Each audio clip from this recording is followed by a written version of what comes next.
Good afternoon, everyone. My name is Martin Lopez. I'm with the board of the Museum Foundation of the Philippines Incorporated. In behalf of the MFPI and our president, Albert Avellana, I would like to welcome all of you gathered on Zoom and on Facebook to this afternoon's very first online Usapang MaArte. The Museum Foundation of the Philippines has been in existence for over 30 years, primarily to support the National Museum and its 4 different museums here in Manila, but also its satellite museums all around the country. Beyond our support for the National Museum, we also have different themed tours and lectures throughout the year to better appreciate our Filipino arts, culture, and heritage. Today, we are very, very honored to have a distinguished panel to talk about the weaving industry in the Philippines, the new normal for the industry. Before I introduce our moderator, I would like to share some guidelines with you. As you can see on the screen, to ensure the smooth transmission of this webinar, video and audio functions will be limited to the speakers, moderator, and myself. For Zoom attendees, you are welcome to participate in the conversation through the Q&A box that's below. For Facebook viewers, you may raise your questions in the comments section. Comments and questions sent through the chat box will not be accessed by the moderator during the talk. Certificates will be issued only to those who successfully registered, viewed the entire session on Zoom, and submitted accomplished feedback forms, which will be emailed to you after the session. We will only issue digital certificates by request to be sent via email. Please be reminded that this webinar will be recorded and live streamed on the MaArte Fair Facebook page. We are very excited that in a couple of weeks, October 16 in particular, MaArte will also be going online, this time with our partnership with Zalora. MaArte is one of the major fundraisers for the Museum Foundation of the Philippines and its projects, including the National Museum and its satellite branches, talks and lectures like what we are experiencing, or what we will experience today, and a whole variety of other projects which can be found on our website. This particular Usapang MaArte is also made possible by our partners, our staunch partners for the last few years, the Peninsula Manila Hotel, along with the Salon de Ning, and you'll notice that some of us will have the Salon de Ning background during this Zoom talk. But we also are very grateful to the Leon Gallery for its continued support of our projects. Now, moving on to our actual discussion on weaving, it is my great pleasure to introduce our moderator, Mr. Jojie Lloren.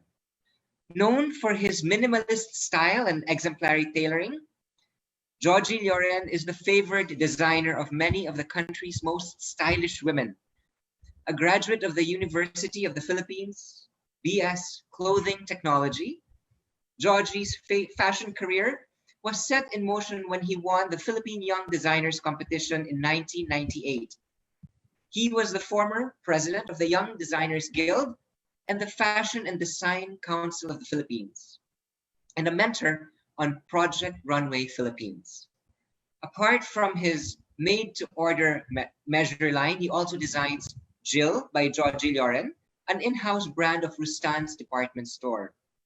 He is now one of the mentors of Fab Creatives, Inc., a venue for workshops on fashion, garment production, business applications, and other related subjects that will enhance creativity and productivity in the garments, which he co-founded in 2017. He's also been a loyal partner of ours with MaArte. So now, ladies and gentlemen, Mr. Jojie Lloren. Okay. Thanks, Martin, for the introduction. Okay, magandang hapon sa inyong lahat and welcome to Usapang MaArte. I'm very pleased to be the moderator this afternoon, as the topic is all about hand weaving. And I've been using hand-woven, indigenous hand-woven fabrics for so many years now. So I make it a point that, to use local hand-woven materials in my in the clothes that I make. And also we have with us two respected individuals who are experts in the local weaving industry. So let us start the show. So I begin with our first speaker, who is the co-founder of WVN Home Textiles, a women-owned enterprise that works with artisan communities in the Philippines to co-create modern living products. As part of Mooney Cultural Creatives, she was part, she was part of the team that studied the state of handloom weaving in the Philippines, which was commissioned by the British Council. So everyone, let's all welcome Ms. Kylie Misa. Thank you so much, Sir Jojie, for the introduction. It's an honor to be here and to be introduced by you. And it's also an honor to be called an expert in this. But this presentation of mine, I wouldn't say I'm an expert in weaving. I think that's a disservice to a lot of our cultural workers out there who are really, immersed in this. But I would say that I am an observer and I guess a part of the industry. And I'm an advocate of handloom weaving in the Philippines. So I just wanted to, my presentation would be kind of like storytelling based on my experiences that I've had in the past few years. I've been working in this space for, around 4 years now. And I've learned so much and I keep learning. It's amazing what I've been learning. And as Sir Jojie said, I was part of the British Council's I was part of Mooney, which did the research for the British Council on the state of handloom weaving in the Philippines. And that was before COVID. So what I'm going to be discussing now is pretty much, the landscape of weaving in the Philippines before COVID. And Mike will talk about, how it's been affected by the pandemic. So let me play. All right. So yeah, it's, as I said, it's just gonna be a storytelling for me. So this is the way I see handloom weaving in the Philippines and what I've learned, and of course, it's told by me, and so it's from my perspective. My story started with a road trip. We were told by the Department of Science and Technology's Philippine Textile Research Institute to go to La Union, where we would find weaving houses, and it's the first time I've ever seen anything like this. This was in 2016, and as you can see, the weavers are pretty much, already seniors. They work with their hands and they make amazing items, products with, wooden machines. And this woman here, her name is Leia. She was the one who told me and my business partner Yvette, the lady on the right. She told us that in 10 years maybe the weaving industry would be gone. And it was good that we came because, maybe by that time the community won't be there anymore. And it's because all of the weavers are pretty much older already and have no one to replace them. So that's really what started my interest in this and how woven really started. So we started working with them in La Union, the communities there. We actually work with 3 weaving houses in La Union. And we also, and aside from La Union, I've really just expanded and broadened my knowledge. I've gone to Palawan to learn how to weave with the Rurungan sa Tubod Foundation. With Habi, I joined them for their study tours. I went to Bicol with them to see the weavers there. Because Ilocos is so close to La Union, I also traveled to Ilocos by myself, just really, with weaves as my compass. Negros, we also went there. There are other places, Cavite, yeah, and of course Lake Cebu. I went there for the British Council's for research on the British Council, which is kind of, so this is like the communities that I was able to interview for that particular research. On the left is Argao, Cebu. There are a community of weavers there, and then on the right is in the SLT in Lake Cebu, the School of Living Traditions in Lake Cebu. And so the next few slides will really be about like what I learned in the British Council research and also through my personal learnings. So yeah, I'm going to be talking about the landscape of handloom weaving before COVID. Before that, by the way, I just wanted to start with to contextualize things, to sort of give a very, very short historical background. Again, I'm not a cultural, I don't do cultural studies, but this is just based on what we've researched and the people that I've also talked to. So historically, there's been a long and storied, history of handloom weaving in the Philippines. Handloom weaving in the Philippines began as a cultural practice, which is often associated with being the bridge to the spirits to bring wellness and protection to the people in the earthly realm. And it's also believed to be protective, to have protective charms when it's inherited, and are also valuable gifts for elders. And so there's this spiritual connection that, again, like, it's not just the products, but it's also like the patterns that are on the product. And the patterns are not just distinguishing like artistically, but also it's precisely what provides that bridge from the human to the spiritual realm. And so when the Spanish came, they brought with them trade. And since then, what was once like a personal activity, handloom weaving evolved into something that's more economic. It's a source of income for women, and also over time it became a cottage industry. So that's a super brief introduction of the history. I hope I did justice to it. But this is really the meat of the research that we did. We looked at the economic, cultural, and psychological aspects of weaving. In terms of economics, so as I mentioned a while ago, when the Spanish came, they brought commerce and trade, and eventually, there was industrialization over time, obviously, industrialization, mass production, globalization, and then digitization, which put pressure on the industry, and it brought a lot of changes in the way things were produced, the technology, and even market access. But it also left many people behind, including the weavers.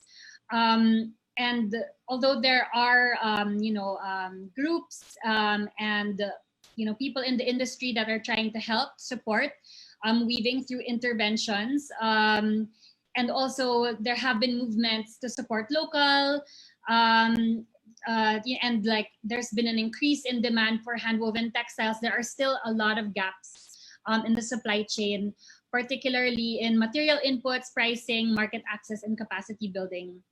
So over here, in this particular slide, is kind of like a very summarized value chain of handloom weaving. Definitely, there are more, cogs in that process, but for the sake of time, I'll just, summarize it into these. And so you have the agricultural, then you have the processing, and then the weaving, and then product development and access to market. So in terms of, I wanted to show you this because basically what we found is the supply chain is very, very segmented. In terms of agricultural, the local supply chain or the local supply of inputs, both raw and processed, are heavily connected to agricultural and manufacturing sectors in the Philippines and may need more capital-intensive interventions. Like for example, what I'm holding here, that's my hand, is cotton, like a part of a cotton plant. And in the Philippines before, we used to actually grow cotton. And during the Spanish period, we had cotton, and we would even trade the cotton.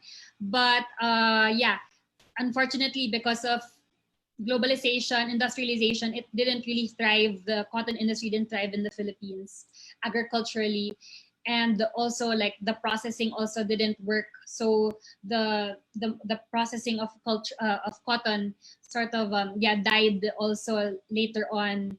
But there are interventions happening by government players and even NGOs in order to revive the cotton industry. But yeah, that's just a snapshot of what the agricultural aspect of the supply chain is. So basically, a lot of the thread is imported from different parts of the world, especially from China. And then in terms, so processing is also, I mentioned it already a while ago. There are some from agri, it's if you have to process it into cotton thread, and that one also is there are agencies that are working on it. Like, for example, the Philippine Textile Research Institute has a mini processing sort of facility in their where they are. And they're also trying to ramp it up in I think in Iloilo, if I'm not mistaken. There's groups like Habi that are also trying to work on that side as well. Aside from the agricultural side, they're also working on the getting a cotton processing sort of manufacturing factory, or like a mini one to the Philippines as well. So actually there are a lot of players that are trying to bridge that gap. So in terms of weaving, because I think like a lot of the times income is a big problem in weaving in the Philippines, and because of that, a lot of the weavers either would try to work other jobs to support their family, but also if not, they will actually move out of weaving and go to another alternative livelihood because of that. So yeah, it's kind of we need to really incentivize the weavers to stay and weave, and a lot of that it has to do with income. And then in terms of product development, and it's not here, but capacity building also. There are government programs and business relationships that have helped the industry become increasingly productive through product development and capacity building.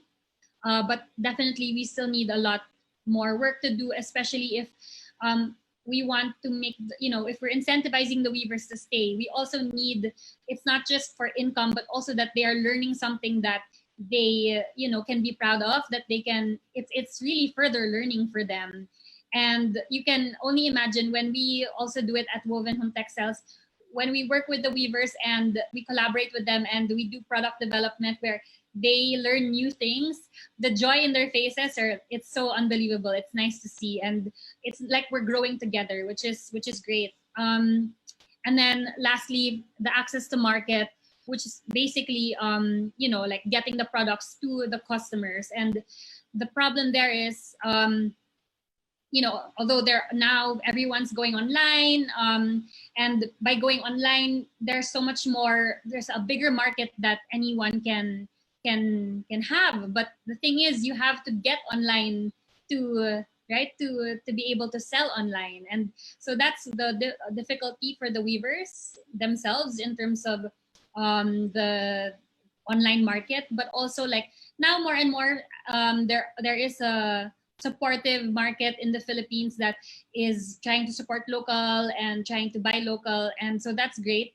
But we also have to realize that there are several there are several hands that the fabric passes through, and you definitely want to support something close to the weavers or direct to the weavers, because once that passes through several hands, then the price increases. So that's the economic side. In terms of the cultural side, I think a lot of it is really hinged on the cultural value of weaving that's evolving because of its integration in an economic system. So weaving's relevance has been reevaluated by weavers in the face of financial needs, which I mentioned a while ago. And this actually further affects the transmission to the younger generation, because sometimes, or a lot of the times, although weavers, I think, would like to, pass on this skill and craft to the younger generation, to their daughters, granddaughters, children. Unfortunately, a lot of times it really has to do with survival and income. So many times they dissuade the younger generation from weaving because it's just also very difficult to weave. And so that's a problem, especially if we want the younger generation to continue this and for the culture and craft to continue, right? Aside from that, the cultural value of weaving in terms of the side of the consumers, where when purchasing products, the market prioritizes price over cultural value. So we want to encourage buyers to also be mindful about this, that you're also looking at cultural goods.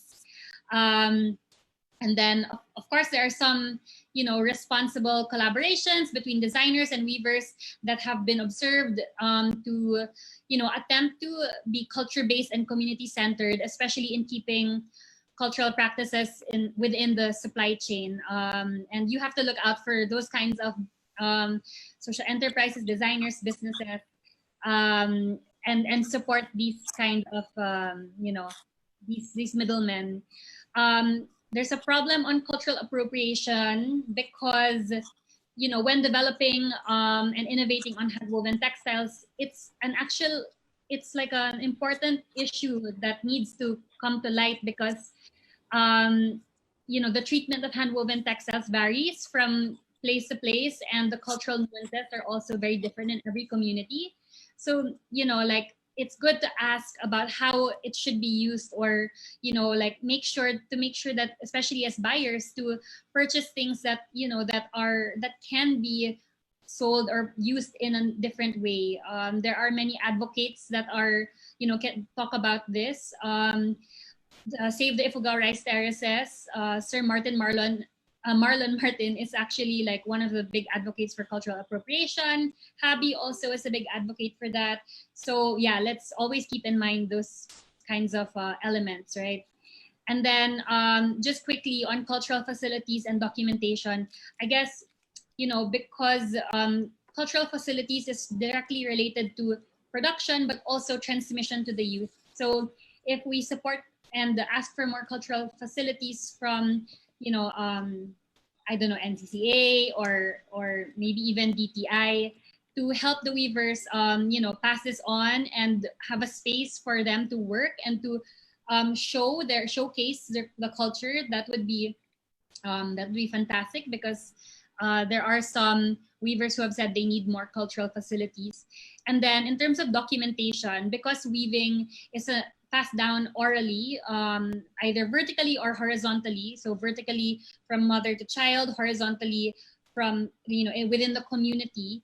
There's a big need to to keep that information somehow, like to write it down and to store it, archive it in a way that really helps preserve the culture. And also, documentation is important also on the production side, because when there's value to documenting these things, especially for the to help inform the design process.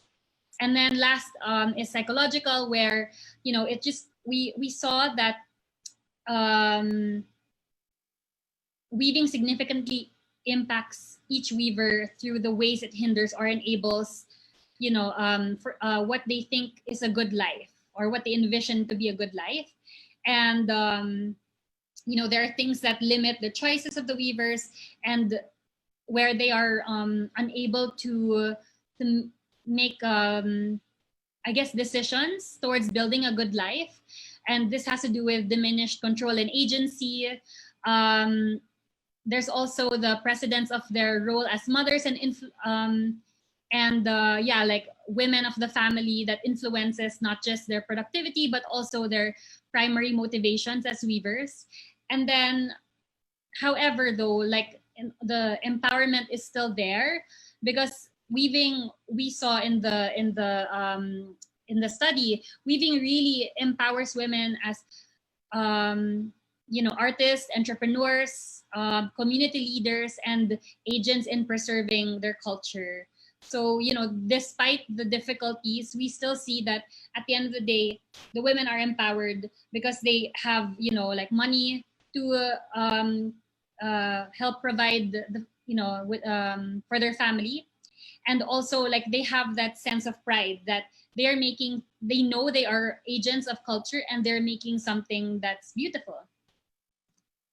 So to summarize, weaving is an enterprise comprised of several dimensions that are inextricably intertwined. So basically what I mean here is that, there in the past, interventions have been in silos and resulted in varying levels of growth in the industry, in the value chain. And we see that relationships between the weavers, traders, designers, and retailers play an essential role in how textile products are evolving. And these different economic interventions resulted to varying levels of growth throughout the value chain. But now, with a better relationship, with us working not in silos but together, I think we can sustain the industry. And we also need to remember that for weaving to remain relevant for weavers, there must be continuous consultation, community building, investment in cultural facilities, and documentation to support the transmission of the craft. But also, we need to also look at how to strategically innovate on textile productions while remaining authentic and respectful to cultural nuances. Super quickly, how do we do that? Through sustainability and sustainable production, circular design, material innovation, we can actually raise the value of handloom weaving, especially in the global marketplace where this is really big now. Policy, we definitely need to advocate for a policy environment that's conducive to the growth of the industry. And so we need to keep talking to policymakers, DTI, DOST, your DA, even Department of Agriculture. You also have the policymakers in in the Senate and Congress. We need to push them to work for culture, work for the weavers, and then collaboration and networks. So we need to keep be able to collaborate with each other to have better ways of working with each other as we are different players in the ecosystem.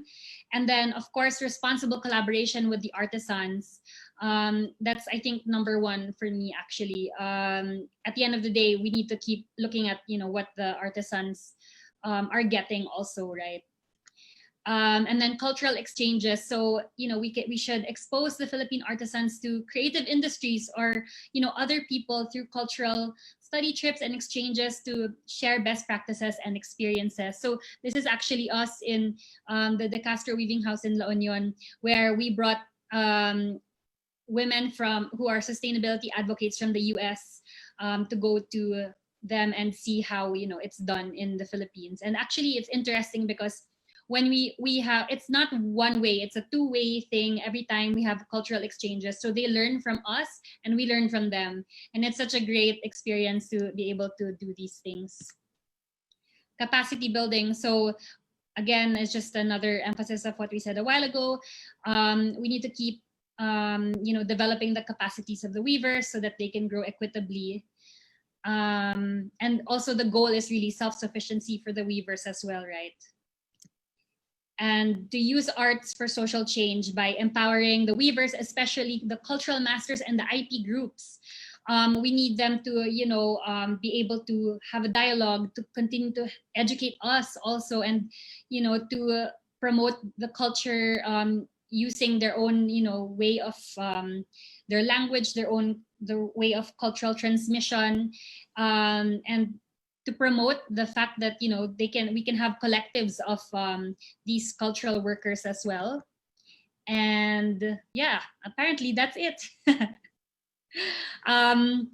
So if you have any questions, I think later on we will be able to discuss more. Thank you so much. Okay, so Kylie, thank you very much. That was very interesting. And I'm so glad that a young person like you has been doing a lot to help, the local weaving industry. Maraming salamat, Kylie.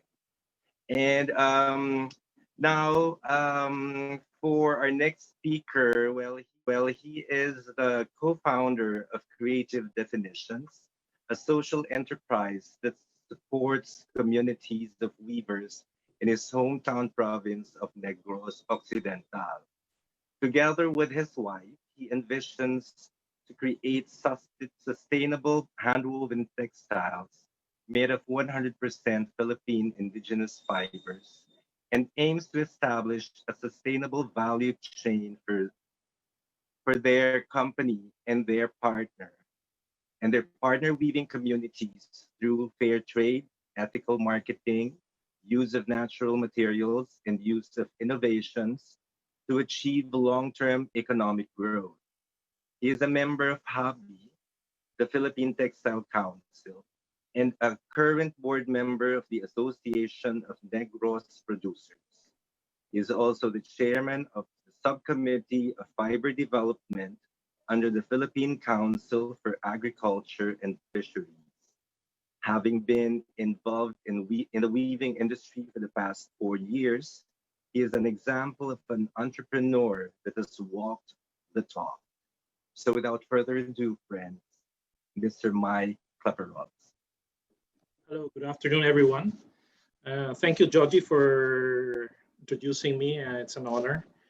And well, I'd just like to tell everyone that I'm not really 100% expert. I don't have the answers to all the solutions of what we're all facing right now. But one thing I can say, I can share with you some insights, well, from my experience with our weaving communities, but also from other social entrepreneurs.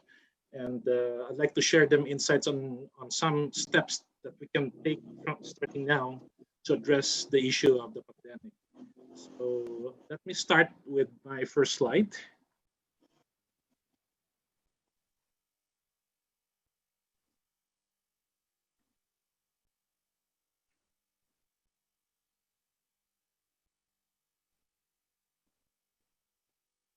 Oops. Sorry about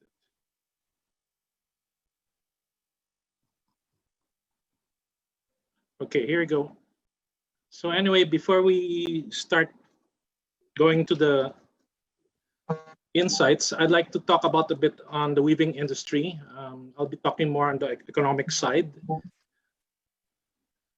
So the Philippine weaving industry, basically right now, we have more or less about 450 weaving groups. Population, we estimate about 5,000 plus weavers.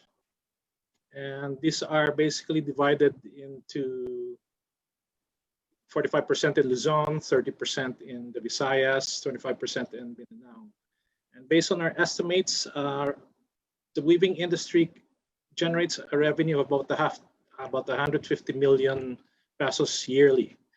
I'm assuming that each weaver here earns about 3,000 per month, can weave about 30 meters on the average. So it's quite a conservative estimate, and this needs further study, and it will vary from community to community. Then the weaving industry also can be categorized either a traditional or a non-traditional, and based on the type of loom. So if you see at the right side there, upper right side there, that's a backstrap loom being done by a Yakan weaver. And right down there is actually an upright loom, which is getting to be more common these days. And typically it's 2 shafts or 4 shafts.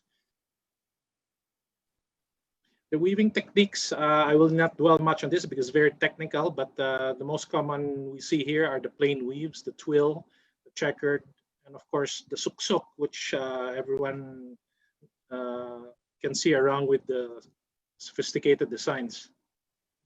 And of course the material use, well, 80% of the weavers around the country right now can weave with polyester, more on the synthetics. And about 20% weave using natural fibers like cotton, piña, abaca, and the other fibers.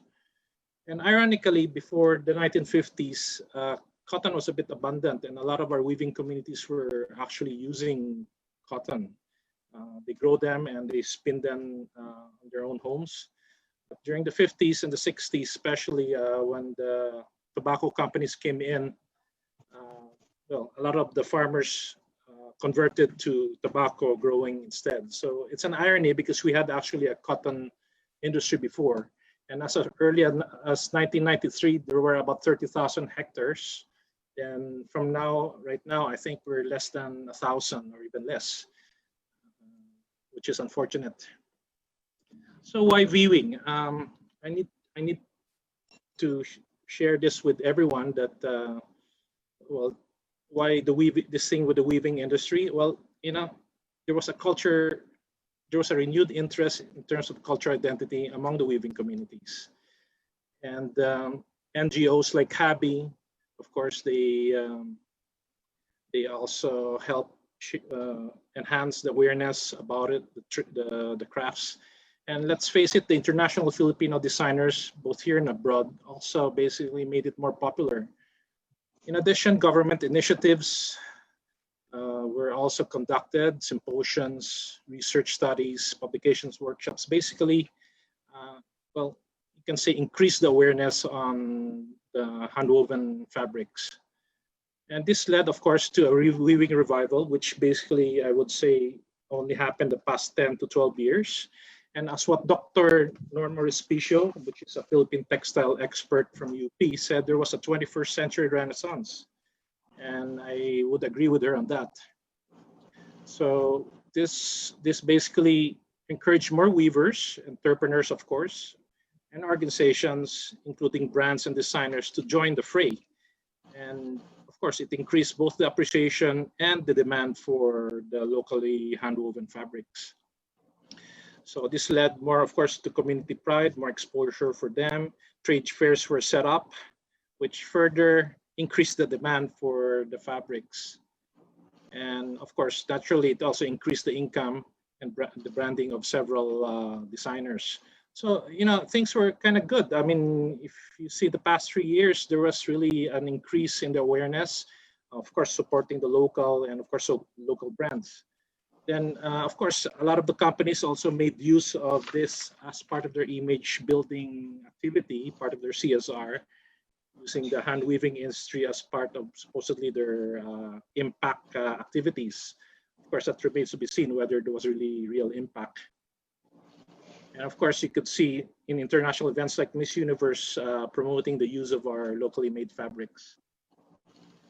Then, of course, the pre-pandemic, I'd like to discuss an overview of the marketing channels. So if you notice, the first 5 there basically tells you about the traditional marketing channels, which was a common sight this past years, and direct selling from weavers was a common place. And of course, the first generation designers, I must include the name of Pitoy Moreno, who basically introduced the term Uzi and even Piña to the fashion world, both here and abroad. And old resellers and the retail outlets, of course, which a lot of them were dependent on the tourists, OFWs and Balikbayan, and of course the local market. And the institutional buyers basically bought a lot of these fabrics for their giveaway gifts. Now, the last 6 would be, I'd say, would be more on the more recent past 10 years. The past 10 years. And number 6, especially, I would like to mention the market fairs, the RB Market Fair, the MaArte Fair, Artfino, and of course the FAME. This basically led to a big shift, especially in terms of the awareness. And I'm glad that they did, because it made a difference to a lot of the weaving communities. And of course, this was followed by smaller bazaars and the pop-ups. And of course, the government-sponsored national trade fairs and including provincial shares also did their part in promoting the trade. Textile exhibits from Ilocos to Panay and even in Mindanao were set up to basically increase appreciation of the trade. Then, of course, I have to mention the new generation designers, which started the last 10 years from, of course, like Filipina, Untitled. I'll discuss them more later on. And number 10, the social enterprise plus weaving community partnerships, I'd say would be the more solid setup, more sustainable setup, and I will explain later on their future role. So then March came in, the new normal came about, the pandemic basically created a crisis, not only for other businesses, but especially also the local weaving industry. Logistics were hampered, where supplies couldn't be sent and delivery of goods couldn't be sent out, especially during the March and April period was kind of difficult. Then, of course, this led to several canceled orders and projects, the loss of sales, and of course, I think the biggest problem facing a lot of the communities right now are they're stuck with a lot of inventory that cannot be sold. And of course, this led to a stop of production on several fronts. So if you ask me, is it a sustainable setup pre-pandemic? Maybe during the time before the pandemic, it was sustainable, but I'd say right now it's being challenged. So traditional markets right now had limited access. Trade fairs were canceled, shops were closed. Although I heard they've been opening up lately, but the traffic is still low. Then, of course, the decrease in tourism, balikbayans, OFWs was also a major factor that is making things more tight. Then the institutional buyers, I think most companies right now have to cancel their budget for gift giving. And of course, the resellers, I saw a lot of proliferation from them in the social media, especially. So the weaving communities, okay, most of them went into the survival mode. Many went to the farm, went back to farming, or they stayed at home. The elders, of course, stayed at home because they were too vulnerable. And they did a lot of the marketing at home. And of course, there was a shift of the resources of other sources of income. Then the social entrepreneurs, designers, and weaving community partnerships went also into survival mode, but they also had the mitigation steps, which I find interesting. I'll discuss further later what they did, and perhaps we can follow later on. And of course, we also, a lot of the communities went into lower gear in terms of production. So majority of weaving communities, okay, stuck with inventories and the lows because of low sales. Communities with no partnerships were especially greatly affected. And so the question is, why weaving? Well, I'll explain to you why we need to support it later on. More so, we need to support right now. So in mitigation, a lot of communities and social entrepreneurs, they did basically 4 things. Well, most of them went into the production of PPEs, mainly face masks. Then Habi, for example, also offered cash assistance to some weaving communities and gave, in fact, cotton yarns for several weaving groups so that they can do some work. And I'd like to mention also Untitled, because she shared some info and I find it quite interesting, is that they were able to provide emergency funds for the weavers. How did they do that? Well, for every sale they made, a percentage of the labor is basically deducted. So eventually they build up a special fund just for the partner weaving communities, and which is a great idea. And my own company, basically, we donated some rice, so that was the only thing I could really afford. And of course, there was limited production of whatever raw materials was left. Of course, there was also assistance from the private initiatives and of course the government. We also assisted the weaving communities, like in Negros, we assisted them in getting their ayudas, the paperwork. So that was some sort of the mitigation steps we had to provide. Okay, so now I'll discuss some of the survival mode strategies that whether the social entrepreneur or even the weaving communities can adopt in the short term. A lot of the organizations went into online marketing platforms like, of course, Zalora in partnership with MaArte. Artefino and Habi also came up with their own marketplace. And individual companies also set up their own websites. And of course, let's not forget the social media.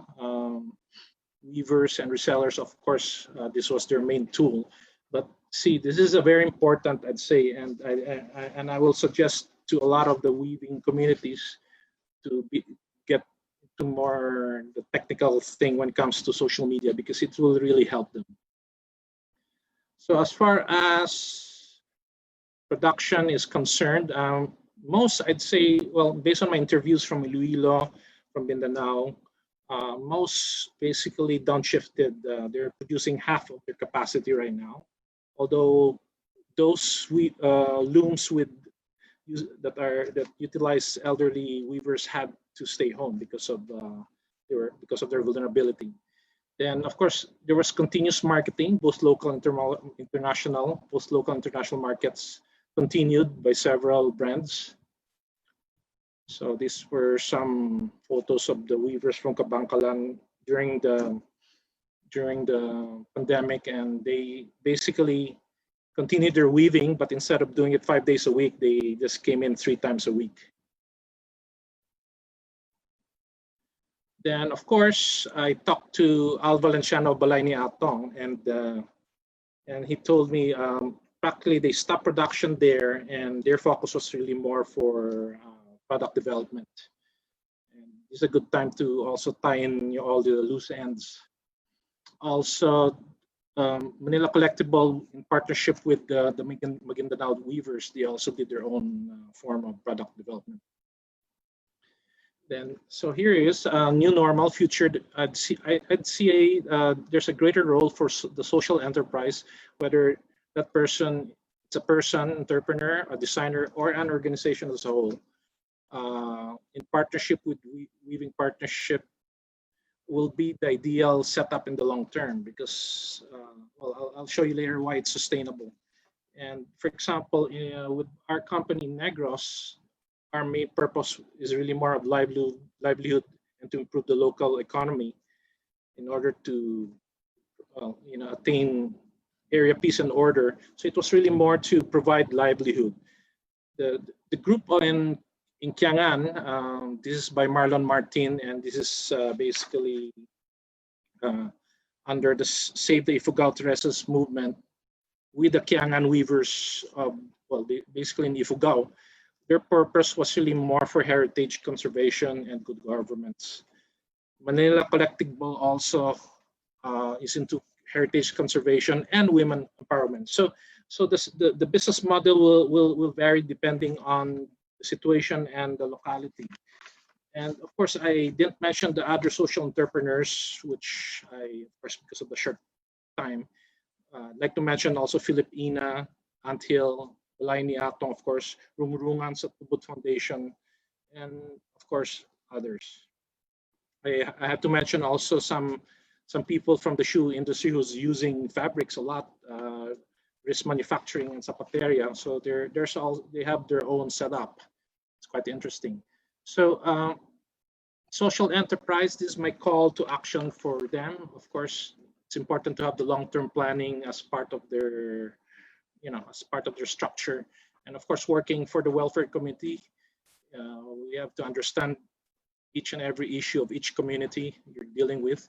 And of course, I would like to encourage them to do fair trade pricing, pay your weavers well, and adopt practices for long-term sustainability, meaning using natural material, this is cotton, for example, and abaca. And also, well, try to do zero waste management, where all fabrics can be utilized. Anthill does that. So all in all, this is towards to attain circular economy. And the collaboration is the key with designers, the government agencies, and the linkages to both the local and international market. Business ethics-wise, of course, I just want to remind all those that there has to be truth in what we're advertising and the claims that we're giving out. It's quite important, and traceability will be more important in the next few years. So again, my tip to everyone among the social entrepreneurs: learn, walk the talk.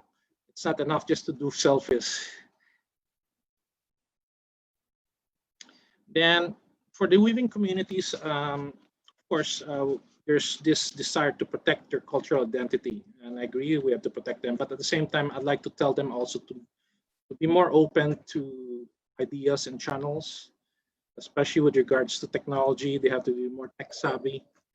And of course, working with the right partners is tantamount, and communicate. And I also would recommend them that they have to communicate whatever issues they have in a partnership, whether it's cultural appropriation or even the pay, the labor costs. Things need to be discussed. Gone are the days now we buy it Pacquiao style and drop all the prices. I'd say that was more detrimental.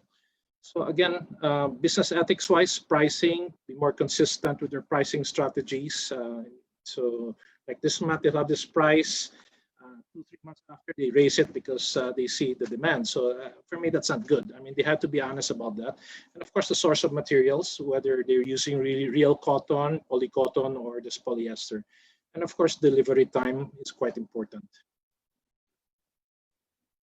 And of course, this is a call to action to the government agencies. I'd like to call more on them to have more collaboration with the private sector. And I've seen that that can do wonders. Well, DOST PTRI with their textile technologies has been helping a lot of weaving communities. It has assisted our Negros weavers to even weave better in terms of the techniques. Of course, the FILFIDA support the local farmers to grow fiber-based crops. Now, why is this important? Because why do we have to import if we can grow them here? I mean, cotton can be grown here, so we might as well just complete the value chain. Of course, DTI and DOT, you have responsibilities with regards to marketing.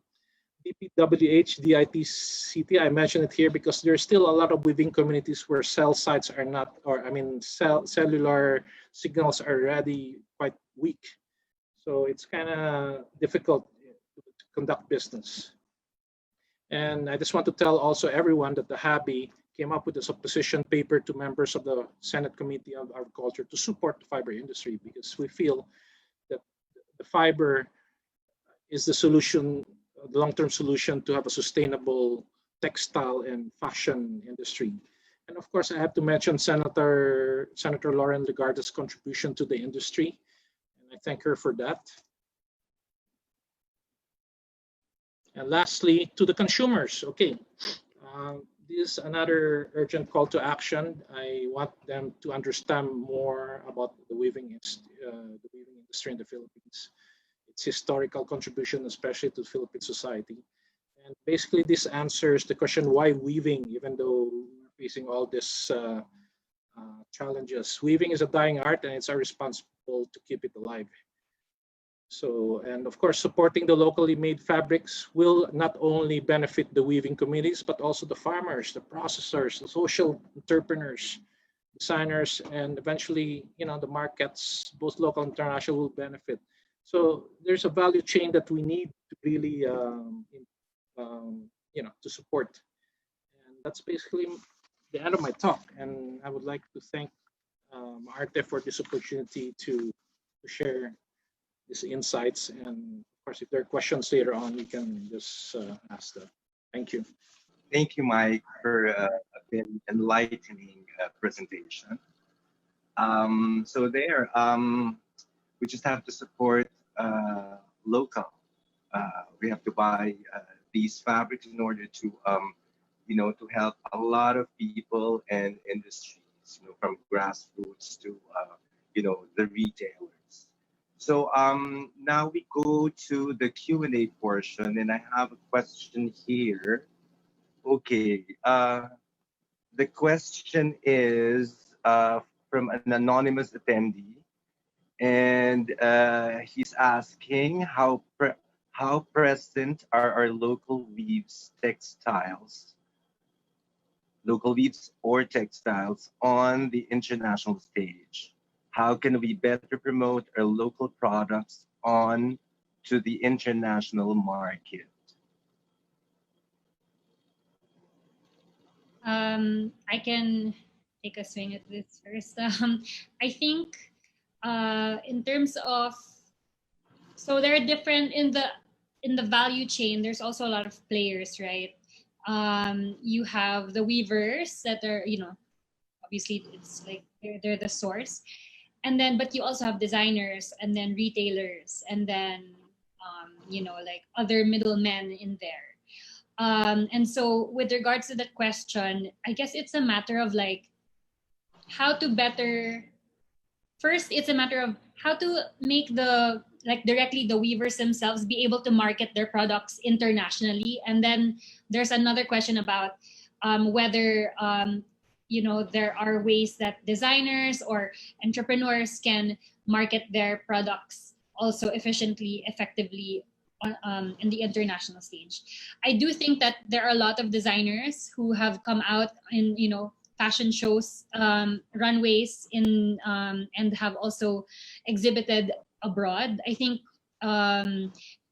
even before, a long time ago, Philippine weaves have been shown in like the most intricate, beautiful, elegant dresses and things like that. But I guess and now more and more, like you have because of social media and the internet, you have Rags to Riches, Anthill, Woven Home, and other entrepreneurs and enterprises that are connected already to the online and digital world. So parang it's really a matter of like maybe a DTI can help push that. So yeah, there are different questions there, I guess, in that certain question. And there are also different realities as well. I don't know if that made sense, but it's like especially when it comes to the weavers, it's really a matter of how do we work responsibly with the weavers in promoting their textiles, and also how do we connect the weavers to the online world as well. Can I answer that question by Lynn? Okay. Yeah, can you hear me? Okay. Thank you, Lynn, for that question. And but with regards to fair trade, that's a very good question, and it's becoming like an issue for many years right now.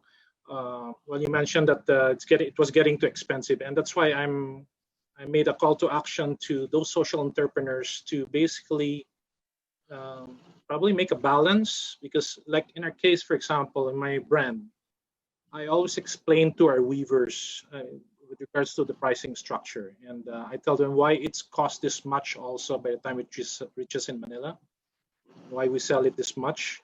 So I guess a level of transparency would help. At the same time, of course, I understand that some entrepreneurs or designers also want to keep a certain amount of margin because of marketing expenses, and well, there are several factors. But so I guess it's really up to many of these designers who price their products, well, to price it responsibly, assuming that they have covered all costs. So, but you're right, we're moving towards that, and I'd say the new generation will be more aware in terms of that, the pricing structure and also responsible pricing. So let's go. I mean, that will be the trend, and the way I see it, more recent to the next few years, where as we recover from the pandemic, well, responsibility in terms of the pricing strategies will take a major role. Thank you. Okay, so well, I have a question to well, both of you. Let's say it is the first time that I'm gonna buy a handwoven fabric. So how do I know if it really is handwoven? What qualities do I look for when buying them? And how do I know that they're good quality? Well, for those who have, let me answer that question. Okay. I'll make certain suggestions. I think the first thing you can ask from the one selling is, okay, where did you source the material? Who are the weavers? And well, Handwoven weaves also typically are a bit loose compared to the ones made by mechanized looms. So, well, it's very technical, but I think the number one question you can ask the source is where did you get the fabric? You know. Yeah, it's really a question of who made it. Yeah. At the end of the day, Right. in fact, Fashion Revolution came out with this campaign, a global campaign, uh, which asked the question, who made, let's say, my clothes, or who made this product? Because, yeah, at the end of the day, the weavers are really, like, you have to know who actually, like, because it's handmade, who made this, who's the person who made it, which community. That would be a good start. And then especially if you're working, if you're in this market where that's away from these communities, right? Like, let's say in Metro Manila, that would be a good question to ask the merchant. Yeah. And in addition to that, for those who are into the business, like for example, with my products, we actually put the label, handwoven by what community, what kind of raw material, whether it's 100% cotton or mixed with pineapple, and their details. So this suggestion also to a lot of the social entrepreneurs out there, they have to be more clear as to the sourcing of the raw materials. So actually, it's really to help educating also the consumers. It goes both ways. Okay, so we have a question here from Mickey Phoenix, or is that Phoenix? Are we educating our children about our weeds? That's a really good question. Actually, there's this, from what I know, there's this separate, because of the IP law, Indigenous People Law. There's this other, there's this education called IP Ed, which is really great because I think in Kalinga they're already trying to teach weaving in certain schools in that particular area. I think it just started like maybe 2 or 3 years ago, and which means it's like in the curriculum mismo of DepEd in Kalinga. I was going to go there actually, but then COVID happened. But from what I know, they're still trying. It's still new, and I hope that even if it's not related to IP Ed, we can also continue, push that in, with DepEd and our different institutions, educational institutions. Okay, thanks, Kylie. Okay, we have one from Pidge Reyes. It's about fiber sustainability. He's asking, do we have machines that can extract the fibers from used clothing? I believe the machine is called a retting machine. Yeah. So on TV, some yarn producers in India use this. Yeah. This is a sustainable way to supply yarns as long as the clothes fibers are separated accordingly prior to extracting the fibers. Yeah. So do we have this machine already? Okay, can I answer that? Actually, Yeah. that's being developed right now. Oh, good. By some government agency, and then well, that technology is already available also outside, especially mainly in the US. In fact, they even have a machine that will extract the pigments to recycle the pigments for the dyeing. So there are a lot of things happening in the textile world already that's quite interesting. In fact, there's even a Dutch company right now that uses dyeing technology without using water. So there's no wastewater. It's all CO2 air compressed. So yeah, a lot of things, and you'll see more, and you'll hear more interesting stuff from DOST, PTRI in the next few years. Yeah, That's good to know. DOST, Okay. like and really been pushing for this.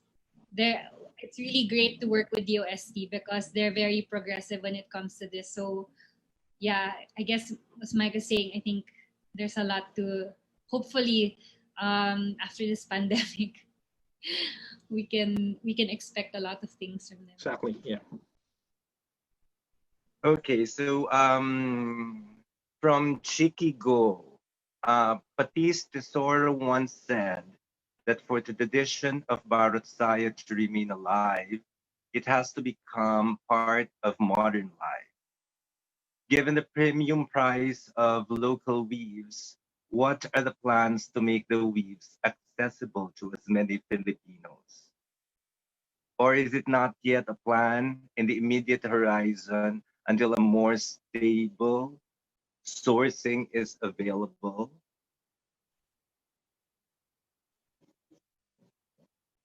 So that's related to my question. Like, is there a way aside from using polyester or synthetic fibers? Is there a way that we can lower the production cost and eventually the retail costs of these weaves? May I start? Go ahead. Yeah. I think so. At Woven, we source directly to the weaver from the weavers, but then talking about pricing, right? There are so many things involved in getting let's say even just getting the fabrics to Manila is already there's a price there, and then if you add value to the product, there's also another cost related to that. So that's how see, especially if it's a responsible pricing, right? That's how the pricing should be transparent in that way. But I think that if you want to have like a parang, I think the best way is to go directly to the makers themselves, to the weavers. If you really want to, first for it to benefit the weavers directly, and second also like in terms of pricing, then definitely like you'll know where like definitely that it's going to the weaver, right? And then also because there's not a lot of trips, not a lot of hands that pass through, then definitely the pricing will be not as, let's say, like pricing. Okay. So you think let's see for piña has been always hand woven into fabrics. Do you think it's possible for piña to be woven by a power loom? I think that would lower the cost, right? Can I answer that? Actually, it's not yet possible at the moment because piña, if you're talking about the traditional Spanish pineapple piña, the only way really to extract that is using hand techniques. There's still no mechanized equipment that can do come up with the same result. Well, there's such a thing as decorticated pineapple, but that's a totally different process, which basically chops the fiber into smaller pieces. But if you're talking about the piña fiber that can go about a foot or 2 feet long, there's no way we can. No way yet. Yeah. So in terms of the Spanish pineapple piña, because we have to differentiate it, by the way, because Spanish pineapple piña is the long leaf fiber, but the decorticated using the regular pineapple, which is being used right now in other processes, that's a totally different process. But what about, let's say, the Ilocos, the weaves, the Inabel, if they would be power loom woven using cotton, would that be possible, or would the Ilocanos not agree to it? Okay. Well, Kylie, you want to answer that, but I'll have my rejoinder before. Yeah, so because La Union is in the Ilocos region and we work with Inabel, so kind of know what they might say. I think it might be possible to like mechanize the looms and make everything machine made, machine woven. But I guess in relation to what I was saying a while ago is, when you do that, you also there's a cost to that. That's the human cost, and also the cultural cost that for the value of the hand woven good. Or now it's not hand woven anymore; it's machine woven, no? So I guess that's possible to make it cheaper. But yeah, there's a cost benefit to that. And then there might be like a middle ground to that in terms of mechanizing or technology, which is I think it's more of like you have to look at the supply chain or the value chain and see where you can add technology in such a way that doesn't you know take away the cultural value or the economic benefit to the weavers. Uh, but yeah, that's another topic. That's more of like digitizing and technology. Yeah, it's nuanced, right? It's a nuanced concern, but it's something that people have been bringing up for a while now. Yeah. I'm sure Mike has Well, more to yeah. Well, my take on that really is that well, Kylie is right. If you fully mechanize it, then you lose the heritage part, the human part a bit. But I think what needs to be done really is more on how to improve the materials of the loom. So I see a lot of, although I see a lot of improvements, a lot of them are still not stable, or I mean, there's still issues with the reed where the comb is.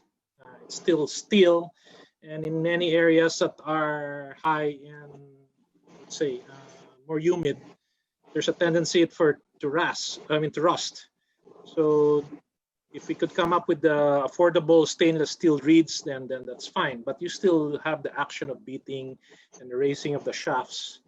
So then I'd say the loom should be more stable their design, because a loose loom will actually affect the outcome or the quality of the fabric when you're done. So I'd say it's just more to improve the quality of the hand looms.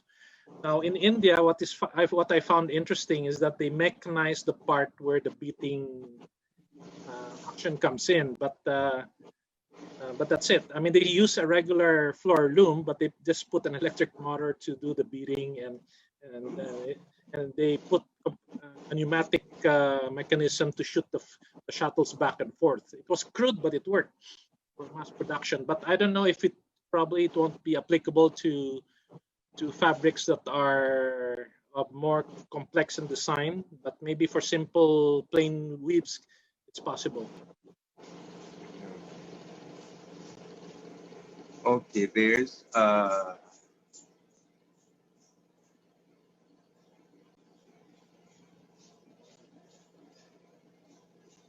okay, from Ana Maria Luisa Garcia. Are there initiatives from private and government agencies to donate more looms? Donation of looms would increase production and development. Okay.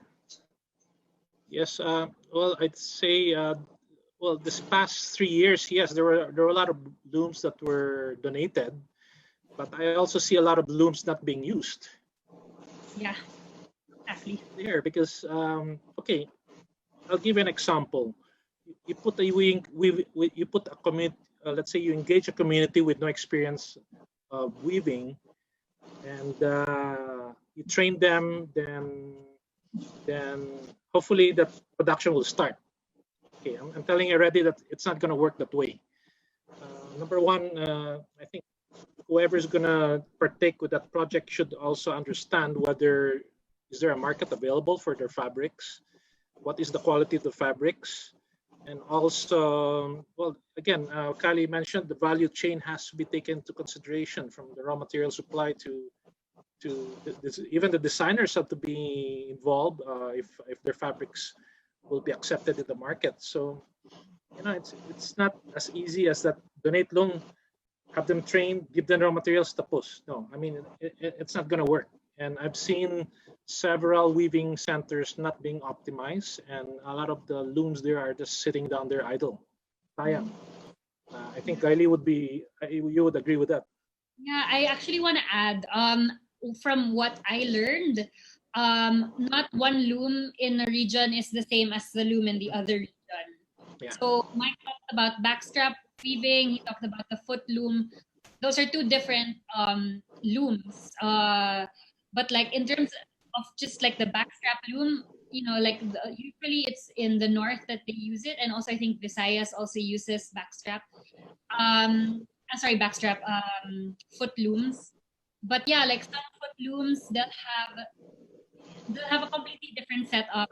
So, for example, if you donate one to a community and not consider, consult with the community first, if they, if it's a completely different loom that they're used to, they probably might not use it. And sayang lang. So there needs to be that also, like continuous consultation with the community, so that it's related also to what they're doing. Because you can't just keep training and training, because also that's money. Like sometimes you have to really make sure that it's integrated, so that you don't also spend more time, money, to train them on a completely different thing that they're doing. So those are considerations that dealt with. That's why I mentioned, well, can I just add up something on that? That's why I mentioned earlier that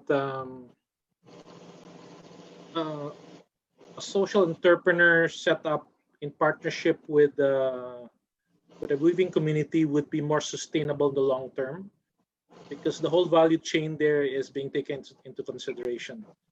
And social entrepreneurs, what I mean of social entrepreneurs are, well, people like me who are not designers, but we will engage with designers.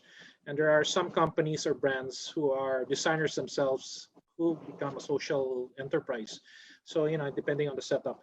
So the idea there is really to come up with the whole setup from marketing linkage to the production has to match. And that's why people with experience, and I would encourage even designers to really learn what you're getting yourself into. You just have to walk the talk.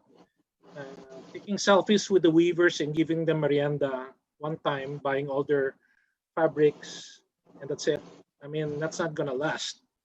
So it's not easy. In fact, my wife and I actually went to the extent of learning basic and advanced weaving to understand how difficult it is. Even to set up a loom, I ended up with a backache which hurt almost for 3 days. And the coordination thing is different, but the idea why we learned is also to understand. So that's a thing. I think that's important as well. Okay, I have a question which is related to the next question from a viewer.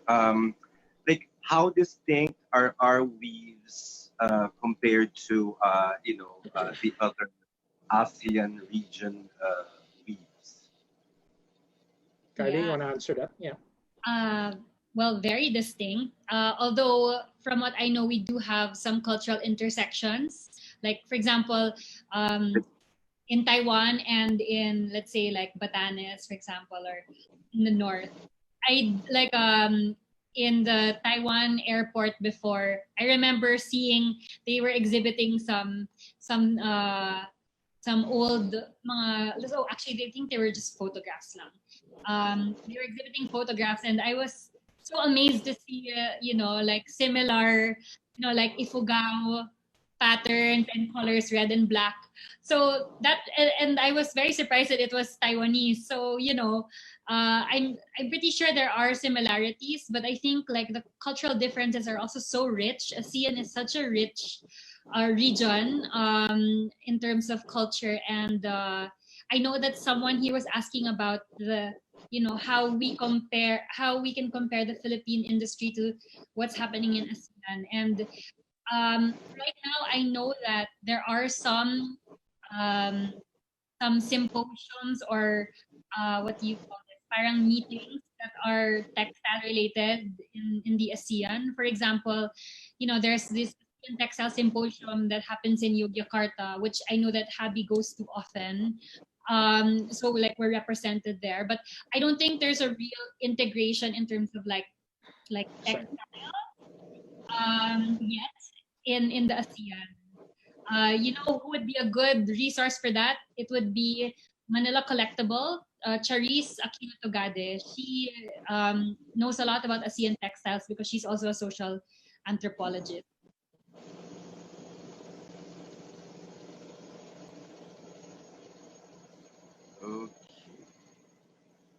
Okay, the last question by Ivan D. I'd like to just cite an example in terms of the government support. Well, after the past 5-6 years, there was an increased involvement of government. There were a lot of government initiatives that have helped the industry. But if you compare us to, let's say, Thailand and their silk industry, well, it's something that probably we can emulate because the Thai industry is being supported by the Queen of Thailand. And from standardization to R&D, even the source of the silk has been basically what would be the term for that, concretized or standardized. So I'd say in many ways they're very advanced in terms of the sport. And what's interesting is that the Thai silk industry only happened the past, I think, 15, 20 years. It's kind of recent, but so, it's something we have to look into in terms of how the government support with the private sector. And what's interesting also, the catalyst, by the way, of the Thai silk industry was actually brought about by an American, Jim Thompson. I don't know if you're aware of that. And he started it all, and with his branding, although all of a sudden he disappeared for no reason. But from then on, the Thai government, the Queen herself, became part of that industry, and right now it's like a law. I mean, for them to really support Thai silk industry 100%, with all the government grants and research development, it's incredible. I mean, if you really look into that, something we need probably to upend on our part in the future, something to standardize. So even in our fiber industry here, which is right now, well, we're starting a lot of the things that started off years ago. I mean, I heard there's even a plan of reducing the budget, primarily because it's the COVID situation. And for me, that's the wrong approach. I mean, I'd say R&D should continue because it will affect also the lives of the farmers and eventually the weavers in the long term. So everything is all geared up on COVID, and I wish they just don't deduct budgets not only in the Department of Agriculture but also the UST, the Department of Science and Technology. So and even DSWD, I mean, I heard their budget is being questioned or being reduced. So I don't know. I mean, I think a lot of these agencies need to really sit down and really put in their thoughts.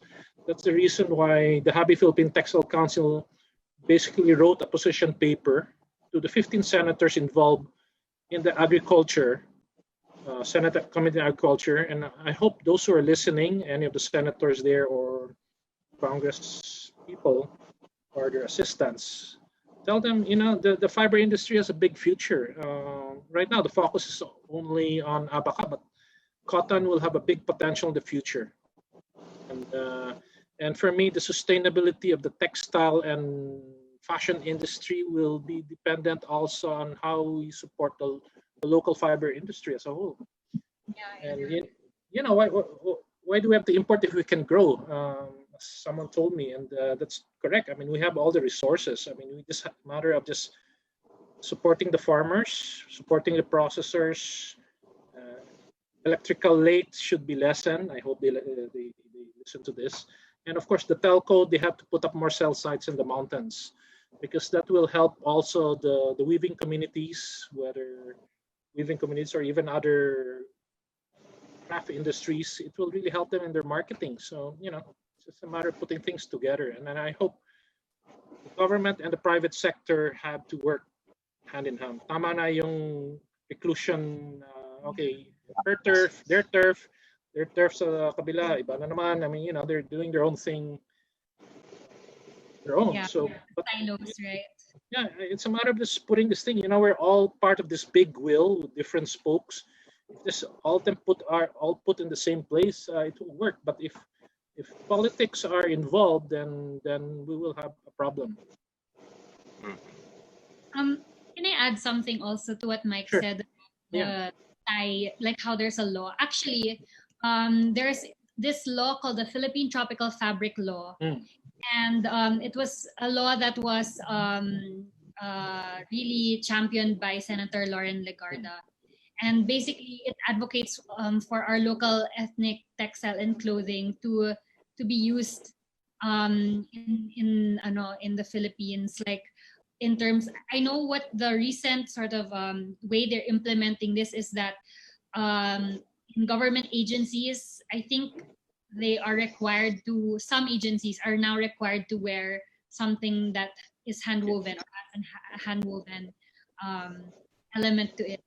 So take a look at the Philippine tropical fabrics law, and yeah, it's interesting because I think we need to use it in our daily life, and yeah, like make it really a living tradition that you actually it's part of a lifestyle of Filipino.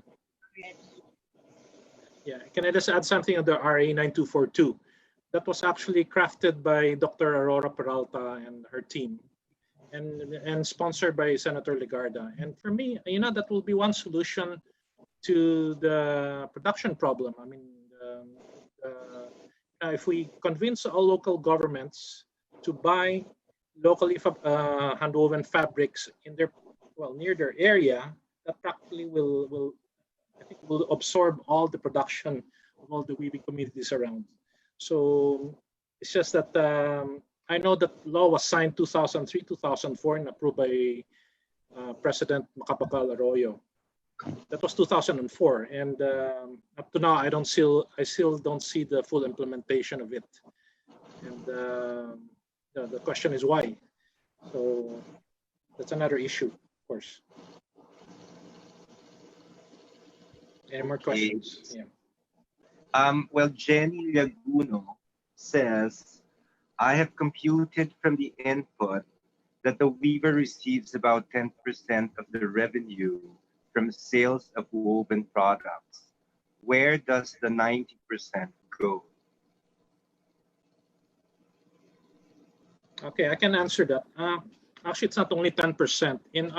For example, in our community, our labor cost is about 25%, 20 to 25%. It depends on the type of weave, the width of the weave, and I don't know what she's talking about. Probably an end product, but if you're talking about basic textile on a per meter basis, the labor cost would run around 20% to 30%, depending on, of course, how traditional it is also and whether it's non-traditional.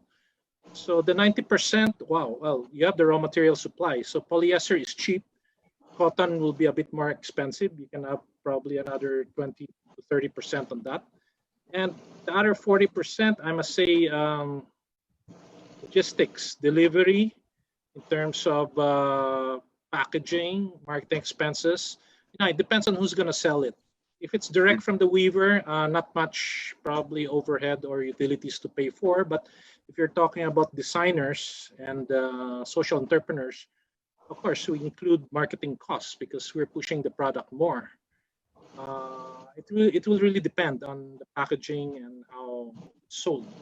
If it's a value added, then that's a totally different story because you have another processing that needs to be done to come up with that. Let's say from fabric to shoes, there's added cost, or from fabric to bags, or from fabric to accessories. That's a different. So the question is a bit kind of wide, but if you really put in the value added elements, actually it mounts up. And of course, if we're legal entity, we still pay the 10% tax, which we include in the OR, 10 to 12%, in fact, for some. So we pay the government.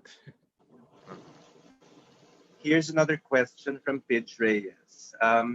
Can the technology being used to produce bamboo fibers into yarns also apply to indigenous Philippine fibers like abaca, rami, and sisal, etc.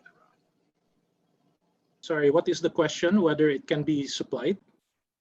No, if that technology can be applied to other indigenous Philippine fibers like abaca, rami. At The way present, they use bamboo for okay. It's man-made bamboo with Yeah. something. Yeah, I normally use Kawayan Tinik there, but basically, to answer that question, you still need another fiber. Well, if it's blended, normally the technology is there that will allow it to be blended with cotton.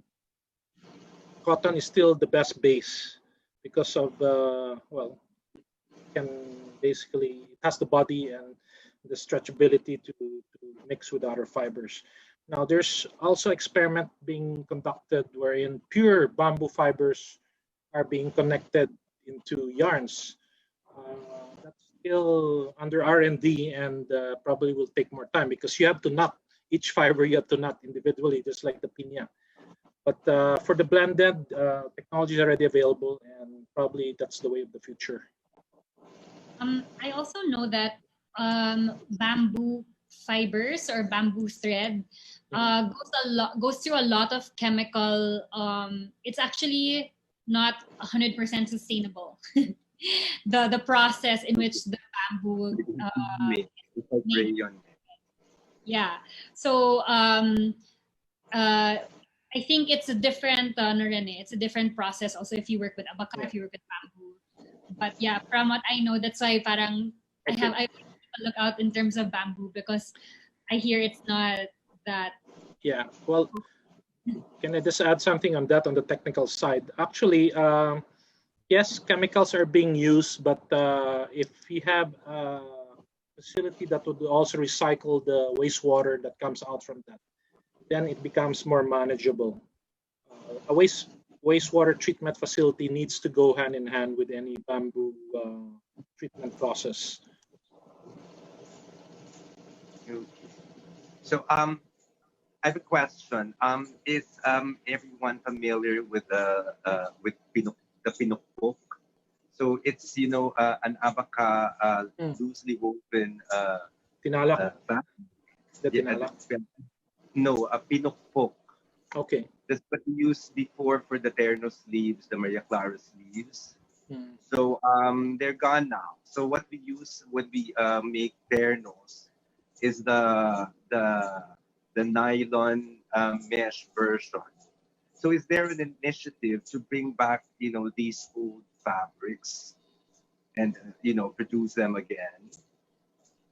Actually, I don't know if there's an initiative to do that. Although TernoCon is supposed to be like the platform, right, for these kinds of awareness building. But in terms of the makers, like the weavers, I do know that a lot of abaca weavers or a few abaca weavers naman that's not in Bicol. I know like in Cavite, in the community that we work with in Cavite, they work with cotton now, but they used to work with abaca apparently, which is really amazing because, Cavite probably doesn't have abaca there, right? So anyway, they're shifting it towards like something that's more, I guess, more parang value for money, because I would think, I'm not familiar with the pinukpok process, but I would think it would be a very lengthy process, as it always has been before. Even using pandan, like even just extracting from the fiber is already difficult and time consuming. So it's also a matter of like, how do you get the makers to continue making these kinds of things as well, because they're gonna be by hand for sure. And so we buy. We have to buy their products. Yeah, exactly. Okay. I don't see any questions from the audience, so there's one I'd like to ask. So how do we attract a wider market, for locally woven fabrics? Can you repeat the question, Jojie? Sorry. how do you attract a wider market? Wider market. A wider market. Well, we tried selling to the international market, and we've done that before already.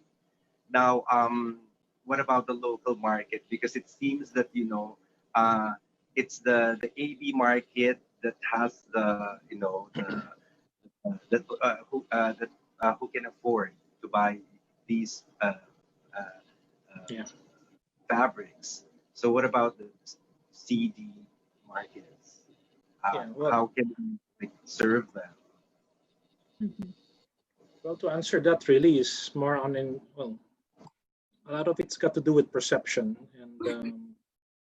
and again for that market, I'd say we have to educate them also why it's not as cheap as let's say a polyester made fabric.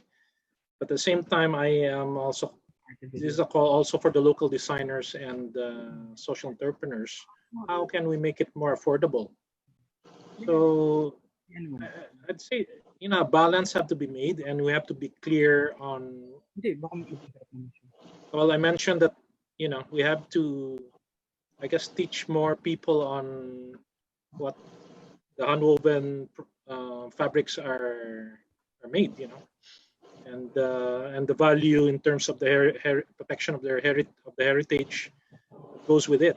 So it's actually hard to answer that question at the moment, but maybe as we go along in the next few years, when more awareness in terms of sustainability and going back to the use of natural fibers, I think hopefully people will be more aware and to support it. So how to attract a wider audience is, I think a lot of it is awareness, social awareness, education, why we need to support a local industry, weaving industry, because it was at one point it was dying, and because of what happened this past decade, the new 21st century renaissance, well, it basically got back into the picture. It went back to the map. So now it's really more our responsibility now is how to educate and, well, I guess, allow people more access to the products. It's a mindset change. Yeah, I do agree on that. And I also think that, like, I'm probably like a broken record here. It's really about empowering the weavers, right? Like, it's about being like lifting them up. And also, like, if you're like a retailer, a social entrepreneur, a designer, it's also transparency on your end as well. That's right. So that, like, because there's so many questions, like as we saw in the question and answer box, the chat box, about pricing, about all these things, like where it comes from, which like what sources, what raw materials, all of that, and like what happens in between. So I think it's like the responsibility for the retailers and the middlemen to be more clear about how they source and where they get it, and the process that they go through. It's also about storytelling, because it seems like the people who are middlemen have more access to the market and also have unfortunately more voice. And it's really also the responsibility of these middlemen to shed light on the like the weavers and lift them up as best as they can in their responsible collaborations, and also like work with them properly, so like fair pricing, all of that. And I also do think that to be able to market this, it's really important to have a lot of partnerships, and it's great that MaArte is doing this in relation with Zalora, that we have products, like as people who are selling, the retailers, social entrepreneurs, designers, but if we don't have a marketplace to sell it to, especially now in this pandemic where nobody can go outside and we do very minimal stuff outside. It's so great to have MaArte do this in the new normal, set up this marketplace that where you can know that who the people people who are selling these stuff are, doing good things with weavers and artisans. Yeah, so I really do believe in those, and how, as Mike said, like, really about working together, collaboration, networks, to at the end of the day, not just, of course, we all trying to make a living, but also to really lift up the people who are the makers of the product mismo. Yeah, that's right. Actually, MaArte has a big role in helping promote, well, these ideas and the value chain. Actually, you're practically part of the value chain, because you're linking not only the weavers and the designers and the social entrepreneurs to the market, but also spreading the word around. I mean, I think with the online platform, we will be affecting not only the local market, but also international market as a whole. So there's a big opportunity, and I'm confident if it's executed properly, it will work out. And that's why I'm thanking MaArte at Solora for giving us this opportunity to hear their voice, and also to tell our customers the importance of why we really need to protect this industry and preserve it. Well, I'm very grateful for people like you who are, championing the industry and, the social enterprises and, a lot more. But, is there a government initiated roadmap that you follow? Right. So actually, in the policy slide that I showed a while ago, it was actually I think, Mike, you were there also in the DOST. PTRI. That yearly, the PTRI is parang yearly conference. So there is a Philippine textile and garment roadmap, which is supposedly in the works, together with the DTI. And what's great about that is because of DOST, they're really looking into how now to be more inclusive of the cottage industry, which is the hand weaving industry, into that roadmap, because they see the value in it. So right now, I think it's a work in progress. It's like a draft that being improved on, but I think it's like important also for the market, the customers, people like the ones who are here, the audience, to push also, like, lend their voice and push for better policy and government efforts, projects towards this industry. Yeah. In addition to that, by the way, DA through Philfida also has a roadmap for the cotton and the different fibers. So it's just a matter of matching the supply and, of course, the weaving community, and, of course, the different players and actors in that whole value chain. Actually, it's just putting them really together. Each one of them have their own roadmaps, and sometimes not necessarily they would match, but it's there. I mean, it's a matter of just them linking. And I hope to see that for all the agencies. And of course, the private sector has that responsibility to get their taxpayers' money worth. That's very good to know. So are there other questions? Did I miss anything?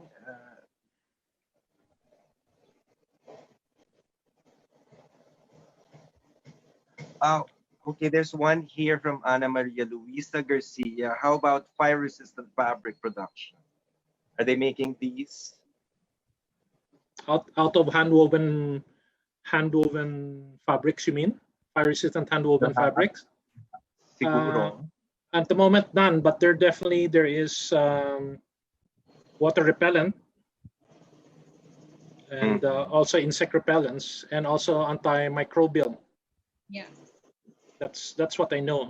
PTRI is actually developing that. Magaling talaga PTRI.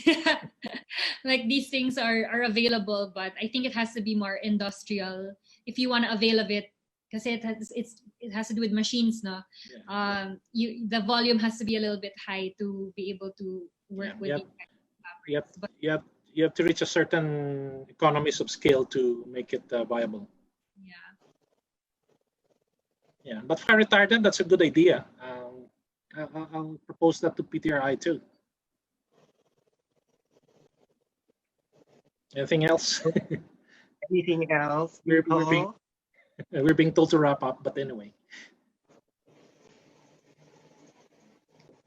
So Actually, let me there's still more to talk about in the future, but this is just the gist, the tip of the iceberg.